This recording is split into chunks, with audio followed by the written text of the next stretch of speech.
Olá, meu nome é Diogo Horta, eu sou ator, produtor e gestor cultural e eu estarei com vocês no comando desse podcast que chamamos de Amanhãs, o futuro das artes da cena. Uma iniciativa da Polo BH com apoio cultural do Sesc em Minas que visa promover uma reflexão leve e descontraída sobre as tendências e perspectivas para a cena teatral no pós-pandemia. Em cada episódio, iremos conversar com profissionais de diferentes áreas do teatro. Atores, dramaturgos, figurinistas, compositores, cenógrafos, iluminadores, encenadores, entre outros. Os profissionais convidados irão expor seus pontos de vista sobre os experimentos cênicos do futuro e discutir caminhos e propostas inovadoras para o espectador contemporâneo. A pergunta que queremos responder é: quais os rumos das artes da cena, por essência, artes da presença, no novo mundo que se revela após a pandemia da Covid-19? Ficou curioso? Então já segue esse podcast e vamos para a nossa conversa sobre direção teatral. Bom, para isso, receberemos então agora o Rodrigo Portela. O Rodrigo é diretor de teatro e dramaturgo.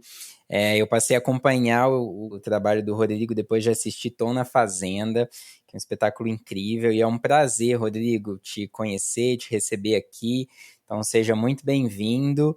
E se apresenta aí para a gente te conhecer um pouco mais. Então, Diogo, obrigado pelo convite para estar aqui com você e com a Raquel. Então, eu sou diretor de teatro há 27 anos. Trabalhei muitos anos no interior do Rio de Janeiro, numa cidade chamada Três Rios, com teatro amador.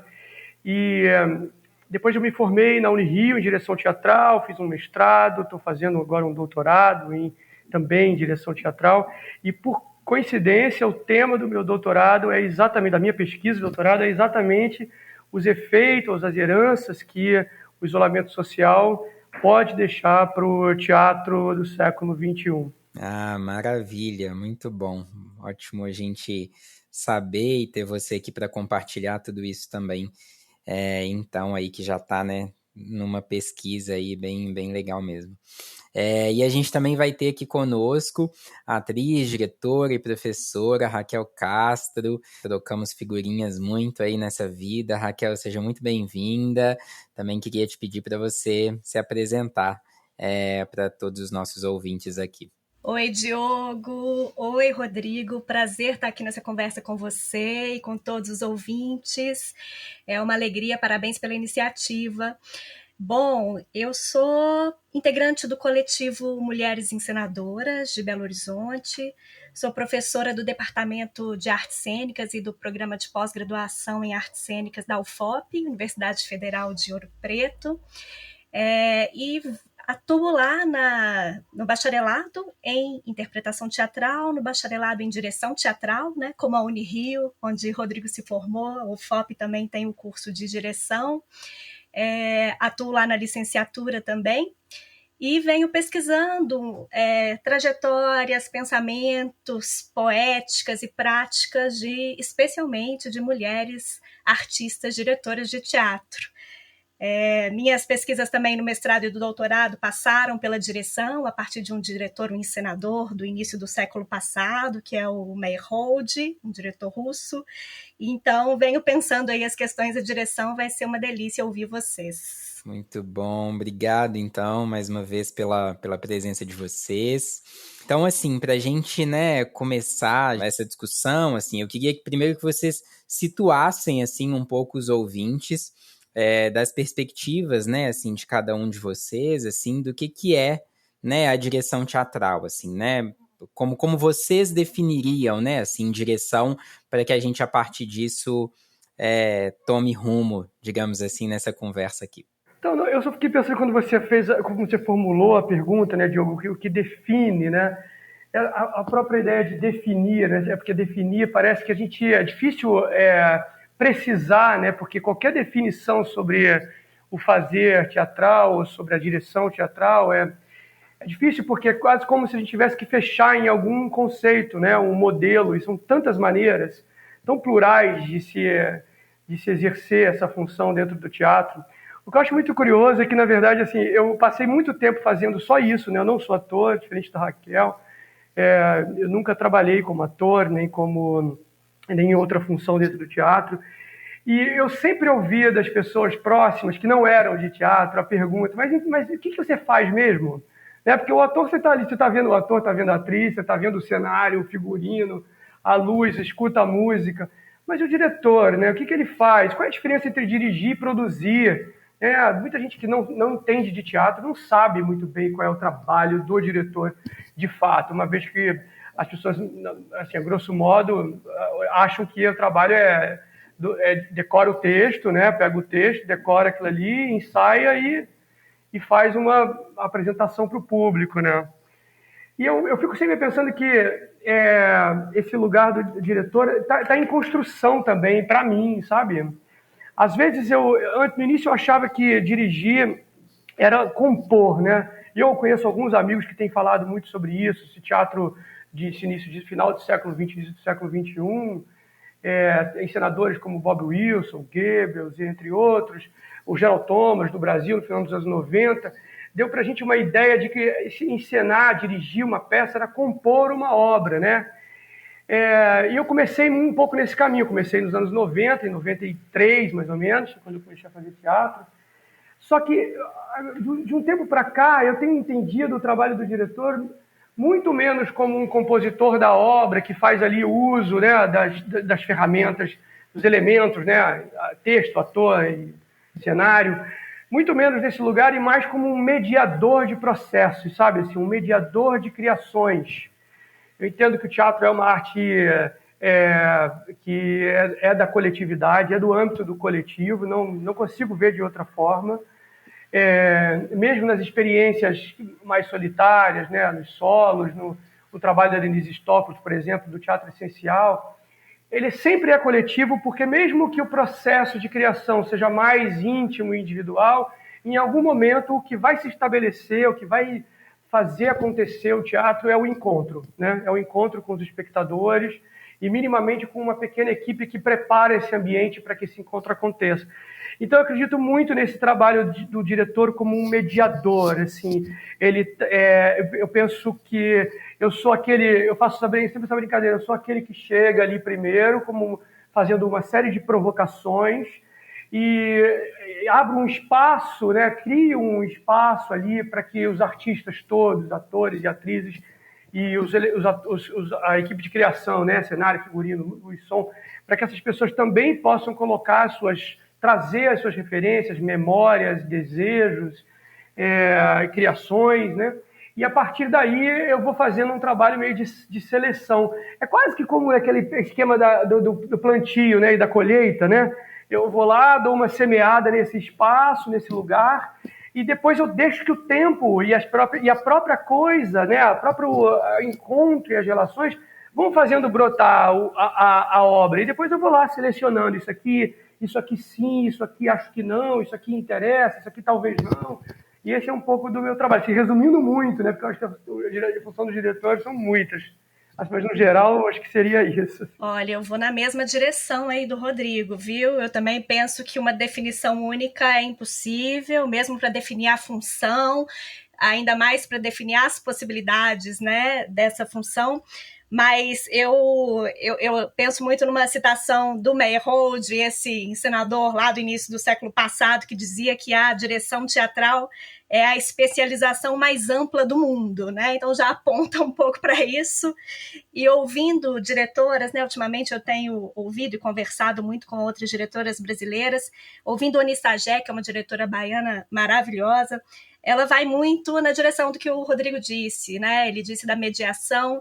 Ela diz que ela, como diretora, como encenadora, ela constrói pontes entre os artistas e o público, o espectador, ponte entre os próprios artistas, né? Entre a equipe técnica, entre os atores, entre a diretora e os atores, enfim, entre todos os outros profissionais das outras funções. E eu acredito muito assim, no teatro como, mais do que como uma linguagem, mas como um fenômeno, um acontecimento, muito na linha lá do Jorge Dubat, né, um filósofo do teatro argentino que a gente tem referenciado muito aqui. E como fenômeno e acontecimento, Isso envolve essas pontes, essas mediações, envolve o coletivo, envolve os processos como mais soberanos do que uma obra resultante, né? Um resultado, uma obra fechada. Eu ouço muito Cida Falabella, Ione de Medeiros, diretoras importantes para a gente aqui, né? Eu sou de Belo Horizonte, e Cida diz que ela, como diretora, ela conduz artistas ali ao lado dela em uma expedição. Sueli Machado, que é diretora do Primeiro Ato, né, coreógrafa, encenadora, diz que ela conduz uma aventura planificada, né? Ela tem mais ou menos ali um mapa, uma cartografia de para onde vai na criação, mas é uma aventura, quer dizer, tem espaço para absorver, né, várias vozes, vários olhares. E Rodrigo falou aí do plantio, do semear. Tem uma imagem que eu gosto também para direção teatral, para essa função, que é a Tatiana Mota Lima, né? uma diretora pesquisadora também, que ela diz que, na verdade, ela gosta mais da ideia de caçadora do que do plantio e da colheita, sabe? Porque quando a gente vai à caça, né? Artistas, os diretores, as diretoras, eles precisam de ter ali alguma coisa, precisa ter um arco e flecha, precisa ter uma sabedoria daquela floresta por onde trilhar, né? Enfim, precisa ter ali um conjunto de saberes, mas a gente nunca sabe se a gente volta com um javali, com um coelhinho, com o que é que vai vir, você não sabe, né? E quando você planta, se você planta laranja, vai dar laranja, pode ser cada laranja de um jeito, mas vai dar laranja. Então, assim, eu gosto dessas metáforas porque, justamente, como o Rodrigo disse, é uma função que ela né, tem muitas possibilidades para ela, não existe só uma maneira de dirigir. Mas, de toda forma, eu acredito que seja construir pontes que tem a ver com essa mediação que o Rodrigo disse, principalmente considerando o teatro como um acontecimento compartilhado, né, coletivo. Nossa, desculpa, só um adendo, mas é que eu adorei essa imagem do caçador, isso da caçadora. É tão interessante, né, pensar que é exatamente isso. Você tem algumas ferramentas, mas você nunca sabe o que vai de fato acontecer nessa aventura, né? E isso junta com essa ideia de aventura. A Tatiana Mota Lima foi minha professora na Unirio, no primeiro período. Eu tenho uma admiração enorme por ela, acho ótima essa imagem. Que bom que você falou disso. Não, super, super interessante, assim, e poético ver essa caça, né, assim, acontecendo. E você falou das pontes, né, Raquel? Tem a ponte com o público também, né, assim, que é com certeza fundamental aí como, sei lá, ponto final, talvez, né, dessa expedição também tem essa grande ponte, né, assim, aí para construir, né. Eu fiquei querendo, assim, né, considerando essa ponte para o futuro, não é? Essas pontes que serão construídas mais para frente, né? Essas caçadas que vão ser feitas a partir de agora, né? Depois desse momento, né? Todo que vivemos, assim, né? Da pandemia e tal, e que ainda, né? Não acabou. Estamos aqui vivendo ainda, né? Entendendo o que é muita coisa dentro desse contexto. Eu queria saber de vocês, assim, se, né? Acho que vocês dois, né, desenvolveram trabalhos nesse período, né? Então aí foram para a aventura, né? Caçaram aí nesse período de pandemia e queria pedir para vocês compartilharem um pouco, assim, né? Quais foram os desafios, o que vocês enfrentaram, o que vocês perceberam, viram, ouviram, enfim, né? Disso que foi feito, mas considerando já, né, essa perspectiva de para onde, né, esses desafios de alguma forma já começam a apontar, assim. Olha, Rodrigo, que está refletindo sobre isso no doutorado, escrevendo sobre isso, começa aí, Rodrigo, porque essa pergunta, ela é a mais difícil de todas. Eu estava esperando que você começasse para me dar um gancho. Vai lá! Olha, na verdade, eu estou no momento do processo, quer dizer, acho que todos nós estamos com muito mais perguntas, né, do que respostas sobre isso, né? O que eu venho pensando um pouco, assim, é que, e aí cito aqui um dramaturgo e encenador francês chamado Denis Guénon, que colocou para a gente, no final do século passado, uma pergunta, né, um livro, uma tese, que é uma pergunta, e a pergunta dele é: o teatro é necessário? Né? E ele vai falar para a gente sobre uma crise que o teatro vem enfrentando nas últimas décadas, dessa relação com o público, né? Um fenômeno que vem acontecendo, que é bastante interessante, que temos cada vez menos pessoas interessadas em assistir teatro, pelo menos da forma como ele era feito, e cada vez mais pessoas interessadas em fazer teatro, né? As escolas de teatro estão cheias, os cursos, tem uma quantidade, uma legião de artistas ou de pessoas interessadas que aspiram a esse lugar, e as salas de teatro cada vez mais vazias, menos apresentações. A gente percebe que há essa crise. Ele coloca essa crise na Europa em 1977, e a gente a reconhece aqui em 2019, né, antes da pandemia começar. E eu fico pensando que, de certa forma, me parece um pouco, também estou aqui formulando, de que acho falando de uma forma bem grosseira, mas é que, de certa maneira, nós já estávamos pensando antes da pandemia qual era a nossa... De que maneira que o teatro poderia intensificar ou potencializar a relação com os espectadores, né? Que relação é essa? Que espectador é esse que o teatro... a gente vinha observando cada vez mais as plateias formadas por amigos, pessoas próximas, né? Um consumo meio... Eu não gosto de usar essa palavra, mas não está me vindo outros. Um consumo quase elitista, assim, das artes, né? E haviam alguns coletivos que, pelo menos aqui no Rio de Janeiro, eu posso falar aqui de alguns, mas principalmente o coletivo da Maré, que, de alguma forma, eles estavam tentando romper um pouco com essa bolha que se estabeleceu no teatro, eu vou falar aqui principalmente carioca. E o que isso tem a ver com a pandemia? É que, de alguma maneira, a gente percebe uma aproximação da cena teatral com... Porque a questão, para mim, não estava só no discurso, né? No falar sobre o que assunto interessa ao público. Estava também na forma, na maneira de abordagem, na maneira como os processos se estabelecem, um pouco isso que a Raquel estava falando, sobre como é que a gente lida com esses processos, menos como um resultado, alguma coisa que se estabelece ali como obra, e mais como caminho, percurso, aventura, expedição. Essas palavras são ótimas, né? Mas ainda de forma muito tímida. Eu acho que a pandemia, o isolamento social, quer dizer, nós fomos privados de fazer teatro da maneira... fazendo uso daquilo que é essencial, ou pelo menos sempre foi essencial, que é a presença concreta, né, do espectador e do ator. De certa maneira, eu acho que a pandemia, o isolamento social, coloca para a gente algumas questões, algumas perguntas. E a primeira delas é o que é a presença, né? Eu acho que a gente pensar o que é essa presença. Será que a gente está falando de uma presença, dessa presença do estar ali? Quantas vezes a gente vai assistir uma peça e você não está presente? Você está ali, o corpo está ali sentado naquela cadeira parafusada na sala escura, olhando para aquele palco que está acima de você, mas você está em outro lugar. Então, assim, que qualidade de presença a gente está falando também quando a gente fala do presencial, né? E outro que eu acho que tem a ver com as tecnologias, assim, é inevitável, o mundo se configura de uma outra forma. O teatro talvez seja das artes que mais demora assim, a se abrir porosamente, aqui para usar um conceito do Benjamin. O teatro tem demorado muito para se tornar poroso, como a gente vê que a música já fez isso, a dança, as artes visuais já estão abertas para essas transversalidades das artes, para romper um pouco com essas fronteiras.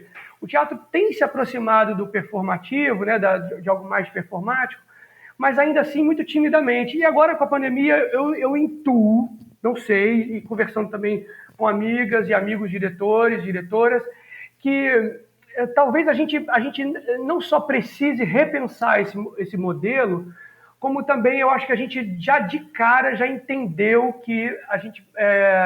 de que do jeito que a coisa funcionava, ela não pode mais funcionar. De que não dá para negligenciar mais a possibilidade de fazer uma peça aqui que possa ser vista do outro lado do mundo. De que, de alguma forma, as conexões e essas relações de presença podem se estabelecer de outras maneiras que não essa que a velha nossa conhecida. Ou não exclusivamente, pelo menos, né? Porque também acho que é isso. Acho que é mais abrir do que fechar de novo em outro lugar, né? Bom, não sei, começo com isso porque é o que me ocorre agora, mas eu acho que é um assunto vasto, né? Olha, eu concordo com isso de que não é se fechar, né? Que é considerar essa possibilidade do virtual, do neotecnológico, no teatro. Vou dar um exemplo aqui da recepção, assim, por parte de algumas alunas e alunos que assistiram, né, espetáculos. Enfim, a gente deu muitos nomes para essas experiências agora nesse período da pandemia, né? Mas teatro vídeo, peça virtual, audiopeças, enfim, que assistiram a essas experiências e são pessoas, né, que às vezes estão em cidades do interior que não tinham o hábito de receber espetáculos ou mesmo de acesso ali a produções locais, era limitado, enfim. E ouvindo essas pessoas, né, depois dos espetáculos, a gente conversando nas aulas ou em bate-papos, algumas diziam assim, nossa, seria muito legal que quando acabasse a pandemia, né, esse lugar aí que a gente não sabe, né, o que vai ser, se eu tivesse a oportunidade na minha cidade de assistir no sábado à noite um espetáculo no teatro, saísse, vou assistir, estou ali em convívio, a copresença, né, copresença entre todo mundo, artistas, público, esse fenômeno, mas que no domingo eu também pudesse estar na minha casa, né, e ali onde eu ia assistir um Netflix, eu participasse de uma experiência dessa virtual, também feita por pessoas de teatro, porque a gente fala dos limites ali, né? É audiovisual, é cultura digital, é teatro, não é teatro, mas o que eu vejo nas produções, assim, das pessoas que são ali do teatro fazendo essas experiências, é que as teatralidades estão presentes por vários motivos. Primeiro porque são pessoas com essa trajetória, esse percurso, mas também porque se valem dessa forma de fazer, né? Então, eu assisti agora a Hilda Penha, de uma diretora chilena chamada Sara Rojo, que atua aqui, né, em Minas, e é uma videopeça feita por uma atriz que a gente conhece aqui, que tem uma trajetória no teatro, e não dá para dizer, assim, né, desses limites entre cinema, entre audiovisual, entre teatro, entre o virtual, as plataformas digitais. Então, pensando na recepção, né, dessas alunas que me disseram isso, que legal que seria se pudesse ter todas essas possibilidades de apreciação, de participação desse fenômeno, né, artístico. E quando o Rodrigo cita aí o Denis Guénon, né, eu lembro de novo do Debate, que tem as escolas de espectadores, né, e o quanto isso pode ser importante nesse novo contexto. Ele, né, em Buenos Aires tem aqui, ele coordena, que são umas 400 pessoas ali estudando para serem espectadores, né, o que é muito interessante. E essa ideia, né, de incluir mais, inclusive nisso, nos estudos também, a recepção e os espectadores, eu acho que é um caminho interessante para o futuro, porque vai ser uma experiência coletiva sempre, isso é do teatro, e o teatro é, assim, a meu ver, das artes a mais social, quer dizer, a que mais tem relação com o que acontece na sociedade, relação direta, não sei, né? Enfim, há controvérsias aí, mas eu penso por aí. E como não, né? Ele refletir, ele tomar posição, não necessariamente partido, mas tomar posição, né? Nas neotecnologias, nas questões trazidas pela pandemia. Então, assim, eu fui mais ou menos pela linha daqueles que não se sentiram acuados ou ameaçados pela relação do teatro com a internet ou com as tecnologias digitais, mas aventei isso aí como possibilidade, sem deixar, é claro, de valorizar o convívio, né, a copresença. Morro de vontade de estar juntinho, aglomerado, né, nos processos na criação teatral. Mas não acho que uma coisa exclua a outra. Exatamente. Acho que é isso que é importante, né? Acho que não é excludente. Acho que as coisas podem conviver. Você falou uma coisa que eu achei muito interessante, Raquel, sobre... Você falou de pessoas que se sentem ameaçadas, né? Eu acho tão interessante isso, porque no ano passado, esse ano eu sinto menos isso, mas no ano passado, quando começa a surgir esses movimentos e a gente, na nossa inquietude, né, fala, não dá para ficar parado, a gente precisa fazer alguma coisa, né? Mesmo que seja aqui de casa, que seja via internet, começa a surgir, e a gente começa a ver coisas ali como espectador e pensar, olha, isso é possível, e dá para fazer isso, e tem esse aspecto de jogo aqui, e se tem audiovisual aqui também, e olha que interessante como é que isso junta com aquilo. Mas existe um grupo de pessoas, de artistas, de teatro, que eu conheço, assim, amigas e amigos meus, que se sentiram muito ameaçados, assim, no início, por conta desses novos modelos. E existia uma discussão que, ao meu ver, me parecia muito estéril, de não, isso não é teatro, isso é teatro, isso não é teatro, né? E que, no fundo, assim, eu acho que também, mesmo agora, que a gente está aqui num momento que parece ser uma reta, um caminho para o fim, né? Hoje, dando uma aula na Cal, uma aluna virou e disse: está acabando, está passando. E aí a gente ficou refletindo um pouco sobre isso. Será que está passando? Será que está acabando? O que está acabando, né? E o que está começando? Eu acho que ter menos medo e também a gente não precisa saber, né? Saber o que vai ser, saber o que fazer. Então, como é que eu vou me comportar? Como é que eu vou criar alguma coisa daqui a 6 meses? Eu acho que também eu acho que tem uma coisa da escuta, assim, de ouvir, de ver, e deixar com que também, eu não sei, eu fiz um pouco esse movimento, assim, eu não fiz também nada logo de cara, eu quis olhar um pouco, observar, ouvir um pouquinho, e aí quando a Maitê me chamou ano passado para fazer um texto e tal, e aí eu falei, deixa eu ver como é que é isso, assim, eu passei um processo de 3 meses com ela, sem nunca ter encontrado presencialmente com ela. Tive momentos horríveis, foi horrível em alguns aspectos, e foi maravilhoso em outros, né? Mas também acho que tem um pouco de...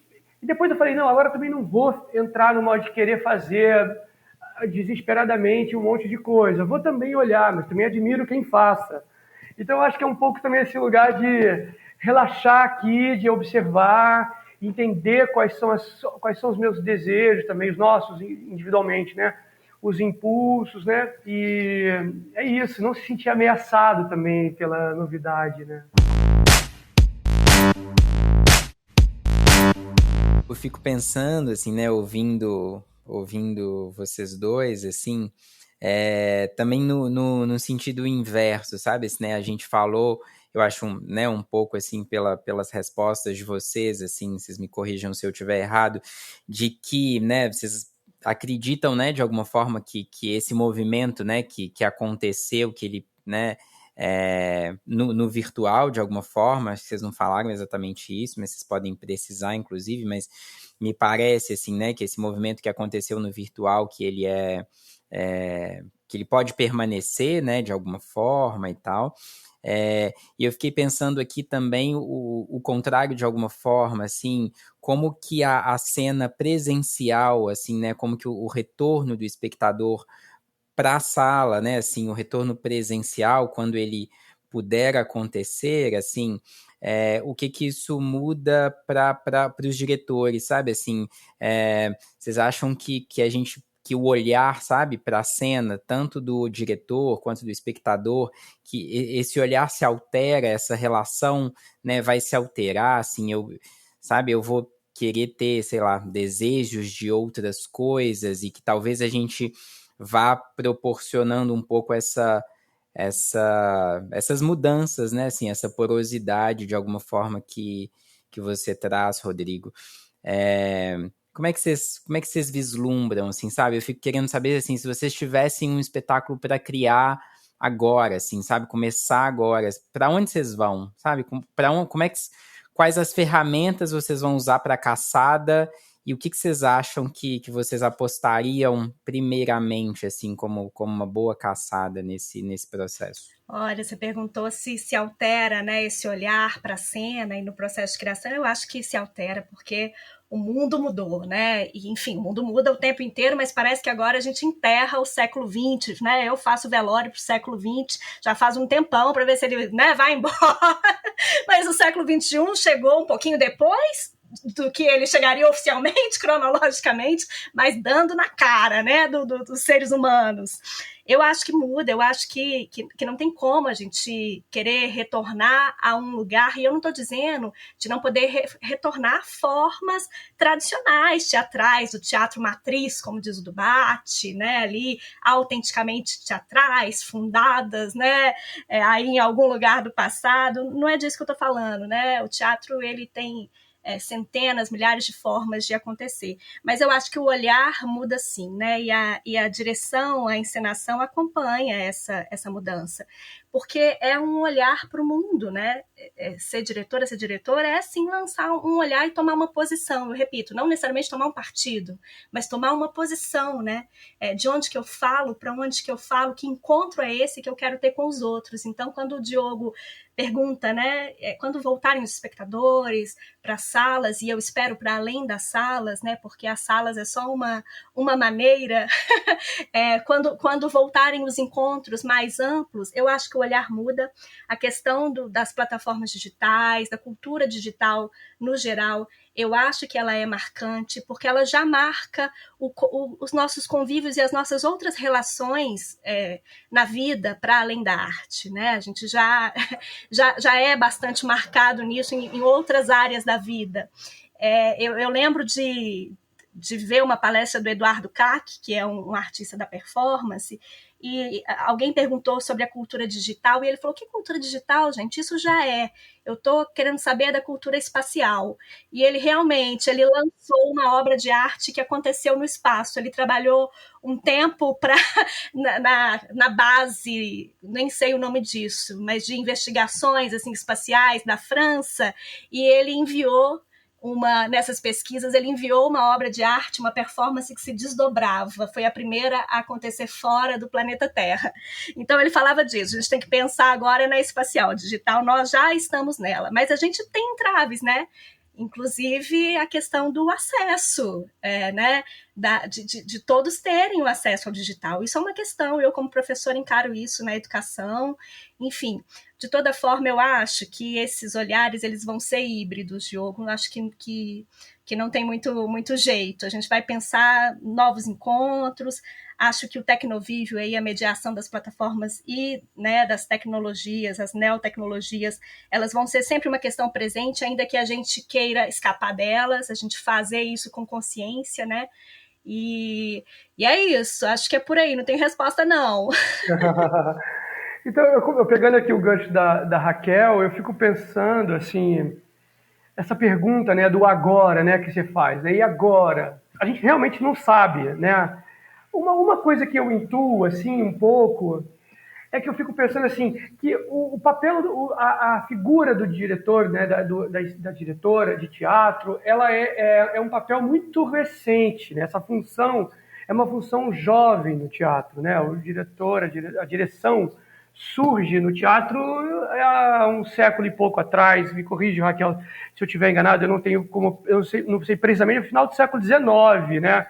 Que começa a surgir essa figura do encenador, que é essa figura de uma pessoa que está capitaneando ali a criação de uma obra por uma perspectiva menos do organizador do ensaio e mais de um artista, criadora, que fala através dos elementos que ali estão em articulação, né? Eu fico pensando um pouco que eu acho, isso é uma aposta, assim, que eu estou, uma intuição. Me parece que com as experiências digitais e tudo mais, os atores e atrizes, assim, estão ganhando um pouco mais de autonomia, assim, a própria aproximação com a performance, esse processo de performatividade do teatro, tem tornado, eu acho, que atrizes e atores mais autônomos, mais senhores do seu próprio do trabalho, sabe?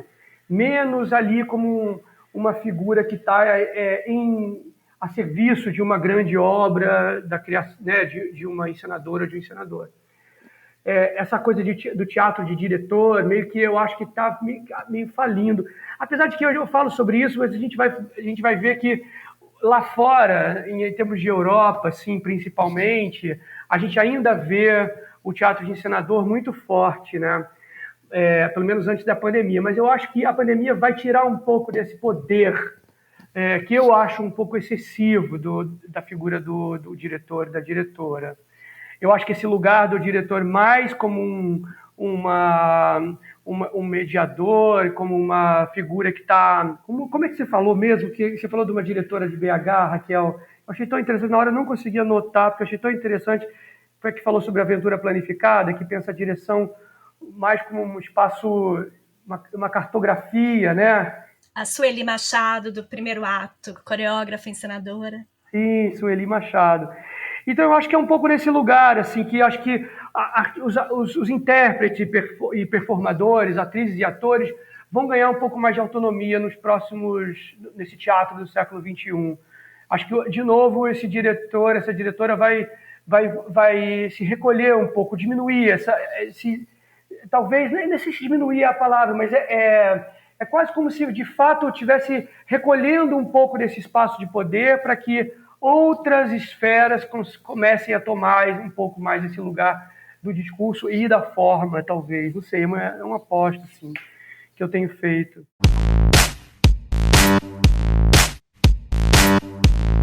E sobre mais uma coisa que eu queria responder sobre o agora, né? Assim, você falou assim, Diogo, se a gente fosse fazer alguma coisa agora, né? Como que faria, assim? Eu vou ser muito honesto, assim, eu particularmente, agora nos últimos meses, eu dirigi um trabalho que está em cartaz no Oi Futuro, aqui no Rio de Janeiro, que é uma experiência semipresencial. O público está presente, mas os atores não. E aí eu fiquei pensando um pouco. No início, essa ideia surge como uma forma de driblar aí essa questão da pandemia, de criar alguma possibilidade de retorno do público, mas ainda num ambiente muito seguro, sem os atores terem que estar ali junto e tal. Mas depois, isso foi ganhando para mim uma outra dimensão, que é assim, pensar que o teatro também pode ser um espaço de experimentação exclusivamente para o espectador.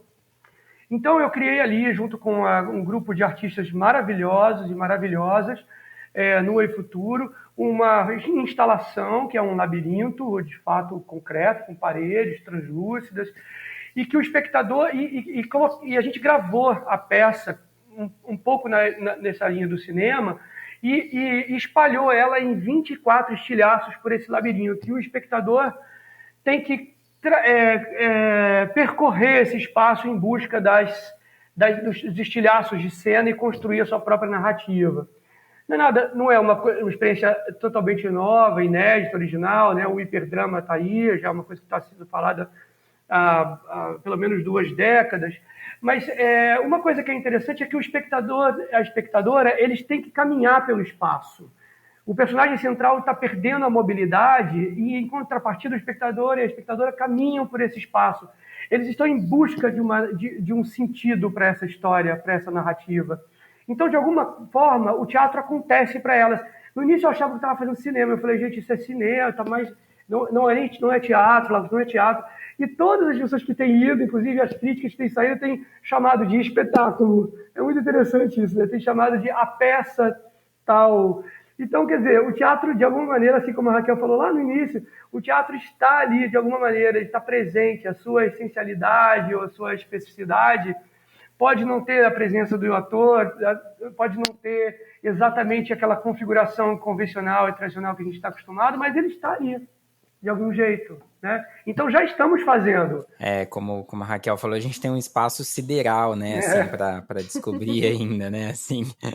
Então, assim, a gente, né, sabendo desse conjunto, né, assim, enorme de possibilidades que a gente tem, assim, a gente pensa, né, assim, nessa possibilidade de futuro, mas entendendo bem, né, assim, que o futuro já está acontecendo, né, querendo ou não, né, tudo isso que a gente viveu, como a Raquel falou, esse início oficial, digamos assim, ou extraoficial, sei lá como falar, do século XXI, né, já é o futuro, né? Então eu acho que a gente a ideia aqui, né, é a gente pensar um pouco dessas perspectivas, entender cenários possíveis, né, passar a considerar o espaço sideral no nosso leque de possibilidades, pelo menos no meu não estava ainda, mas sabendo com certeza que é isso, né, que o futuro já está aí, já está acontecendo, e é ótimo ouvir todas essas considerações, apontamentos, enfim, que vocês trazem. Infelizmente a gente, né, já está aqui chegando ao fim, mas queria muito agradecer a presença de vocês mais uma vez. Então esse, né, foi o nosso primeiro episódio aqui, e queria então passar a palavra para vocês, né, fazerem também seus agradecimentos, uma última despedida, deixar onde a gente encontra vocês aí, seus arrobas, considerações finais, enfim, fiquem à vontade aí com a palavra. Obrigada, Diogo, delícia conversar com vocês, ouvir Rodrigo e as experiências. Eu acho que quando ele conta pra gente nessa última experiência dele ali entre o cinema, o teatro e a presença viva do espectador e remota dos atores, eu acho que é pra gente olhar pro encontro, né? São muitas formas da gente se encontrar. Eu acho que o interessante é a gente lançar o olhar para os tipos de encontro que a gente pode ter e fazê-los da melhor forma que a gente puder, né? Apesar de todas as dificuldades, apesar dos tempos difíceis, porque são, né? Não dá para fingir que não são, mas da gente tentar seguir esses encontros artísticos, humanos, não desistir deles. E agradeço demais. Eu vou deixar meu arroba aqui então. É o arroba Mulheres Encenadoras, do coletivo que eu faço parte aqui em Belo Horizonte. A gente conversa muito sobre direção teatral e encenação, muito de um ponto de vista mais ampliado desse conceito, Rodrigo, que considera que não é necessariamente uma pessoa que centraliza, né, um poder ou uma autoridade, mas é uma função, inclusive, que é exercida de dentro da cena, muitas vezes, pelas atrizes, pelos atores, pela iluminadora. Então, a gente tenta ampliar um pouco esse conceito para ele fazer mais sentido, né, para todos nós. Arroba Mulheres Encenadoras, arroba Raquel Castro de Souza também, e canal do YouTube, Mulheres Encenadoras. Muito obrigada por essa conversa, foi um prazer. Nossa, eu admiro tanto, Raquel, são todos esses meios de conexão, né, via internet. Eu só tenho um Instagram mesmo, assim, @DrigoPortela com 2 L's. Eu não tenho muito... Até acho que é importante também, já que está falando tanto desse processo, né, desse outro momento de se relacionar, desses encontros remotos, a gente precisa também achar outras formas e outros canais também de encontro, né? Uma das coisas que a gente falou pouco aqui é que essas plataformas de reunião, né, que foram usadas incansavelmente por nós para os encontros, estão sendo ainda para os encontros artísticos, teatrais, né? São plataformas que não foram feitas para isso, né? Acho que isso é importante ressaltar que, de alguma forma, o teatro vai, como sempre na sua história, se apropriando, né, daquilo que está disponível para que se possa acontecer, para que essa ideia, né, essa coisa do acontecimento, do fenômeno, continue acontecendo e não morra, né? Acho que tem uma coisa nisso tudo que tem a ver com um pouco com essa ideia de que o teatro ele não existe concretamente, né? Se perguntarem para mim assim, que peça que você tem agora? Tipo, eu não tenho peça nenhuma agora, né? A peça ela não existe, eu não posso pegá-la, não posso tocá-la, ela não está em nenhum lugar, né? Ela acontece, ela é um fenômeno, ela é poeira, né, que se estabelece ali e de repente não existe mais. Então é muito interessante também a gente olhar, porque de certa forma agora nesse processo de apropriação desses outros meios, talvez a gente possa começar até a construir uma memória, né, uma memória da experiência como ela foi pensada e não uma espécie de remendo daquilo que foi um dia, mas a própria obra sendo registrada e se mantendo ali. Quer dizer, a gente está mexendo em coisas que são muito essenciais no teatro, né? A efemeridade, a presença, o ao vivo, enfim. Eu adorei o papo, obrigado, Diogo, pelo convite. Raquel, adorei te conhecer, adorei te ouvir. Que maravilha esse trabalho que você está fazendo, que muita vontade, estou curioso para conhecer mais. Vou entrar lá nas redes sociais e acompanhar um pouquinho mais de perto. Obrigado pela companhia, pelo papo, muito bom. Foi muito bom ouvir vocês também. Maravilha, gente. Obrigado. Então, mais uma vez. E você, ouvinte, espero que vocês tenham gostado. Lembrando que esse projeto, ele é viabilizado, né, com recursos da Lei Federal de Incentivo à Cultura, patrocínio do Instituto Unimed BH e realização da Secretaria Especial da Cultura, Ministério do Turismo e Governo Federal. Peço, né, e lembro para vocês seguirem esse podcast, também ficarem ligados nos próximos da série. A gente vai sair sempre a cada 15 dias um podcast. E acompanhem também o @polobh e o @sesc.palladium aí nas redes sociais. Eu fico por aqui e encontro vocês no próximo episódio. Até lá!